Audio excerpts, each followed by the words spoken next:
तो ऐसे ही कोई अखबार में कोई चीज़ पढ़ी तो उसकी एक स्टोरी बना दी। Mahesh Manjrekar he was one of the जज, और ये वास्तव के बाद की बात है। एट दैट टाइम मतलब ही सॉ मी एंड उधर के उधर ही हाथ पे नंबर लिया था। अभी मेडिकल कॉलेज में था तभी मैं असिस्ट भी करना शुरू कर लिया था। जब आपको आपका फर्स्ट ब्रेक मिला एक्टिंग में, वो कैसा मिला? क्या वो चैलेंजिंग था आपके लिए? क्योंकि ऐसा बोला जाता है कि फर्स्ट ब्रेक काफ़ी मुश्किल से मिलता है, क्योंकि बाकी तो लाइनअप हो जाती है जब लोगों को पता चलता है कि you are a good actor. First break was easy या उसके बाद मेरे लिए मुश्किल हुई, क्योंकि एक टैलेंट हंट आ रहा था सुपरस्टार्स। तो मेरी सिस्टर ने बनारस में देखा, at that time I was in medical college. तो उसने मुझे बताया कि ऐसा ऐसा एक टैलेंट हंट आ रहा है, उसमें एक्टर्स खोजे जा रहे हैं। तो मैंने मेडिकल कॉलेज की मेस में वो देखा, और वो एंड में आता था ना, वो नंबर्स वगैरह आते थे, एड्रेस लिखा, फिर उस पर मैंने अप्रोच किया। फिर उसका ऑडिशन देने के लिए मैं मुंबई आया पहली बार, और ऑडिशन दिया। तो उसके पहले मैंने एनएसडी में एक प्ले देखा था, घासीराम कोतवाल। तो जब वहाँ गया तो मुझे ये था वो कुछ स्क्रिप्ट लिख के देंगे और वही करना है, बट वहाँ ऐसा नहीं था कि आप खुद से कोई स्क्रिप्ट लेके आओ और करो। तो घासीराम कोतवाल जो देखा था एनएसडी में, मैं बैठ के उसका ही 2-3-4 पेज कुछ डायलॉग्स बनाए और वही जाके परफॉर्म किया। दे लाइक्ड इट। फिर competition, quarter final, semifinal, final.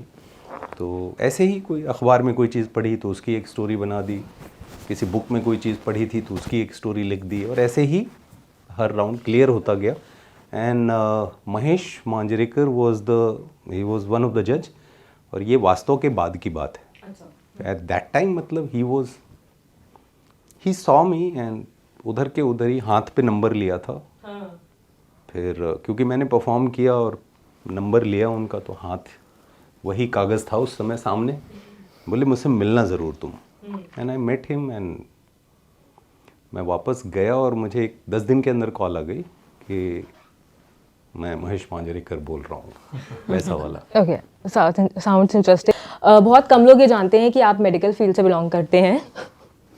And तो can you please tell us about your journey from this medical field to this इतना बड़े एक्टर? ये जैसे बाहर से दिखता है, सीक्वेंस वाइज चीज़ें ऐसी नहीं हैं, एक्सटर्नली ऐसी फील होती हैं, बट वो ऐसा था कि मैं हमेशा से चाहता था कि एज एन एक्टर काम करूं, बिकॉज मुझे ये एहसास काफ़ी पहले हुआ था कि इसमें मैं अच्छा हूं, ये नेचुरली होता है। तो I was just figuring out the way.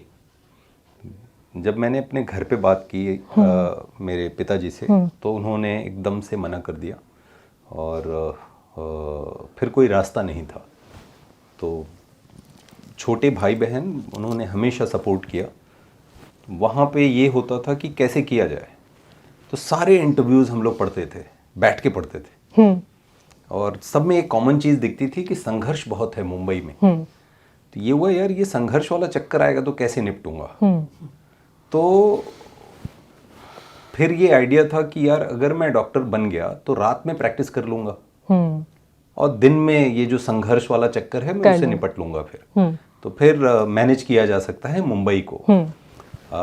आप मुंबई में रहे हो तो यू नो कि क्या चैलेंजेस आते हैं जो बाहर से आता है। तो उसके चक्कर में मैं डॉक्टर बना। ओके। हाँ, तो ऐसा नहीं था कि डॉक्टर बना और फिर अचानक मुझे ये हुआ कि नहीं मुंबई जाना है। मेडिकल कॉलेज में जाने के पहले ये तय था मैं करने वाला यही हूँ। ओके। रोटी मैं इसी काम की खाऊंगा। ओके। और फिर वो सिलसिला चलता गया।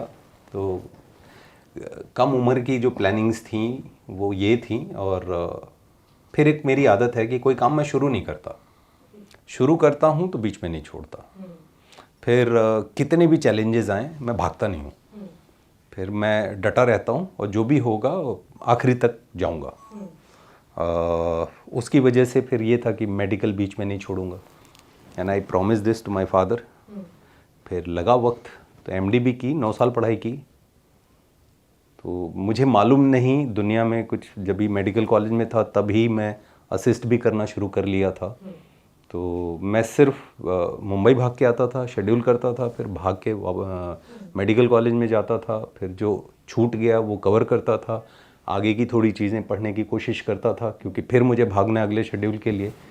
तो दुनिया में 5-6 साल क्या चला है मुझे एक्चुअली नहीं मालूम। अपने उस एज में, जिस एज में पूरी दुनिया का जो बोला जाता है, तो वैसा था।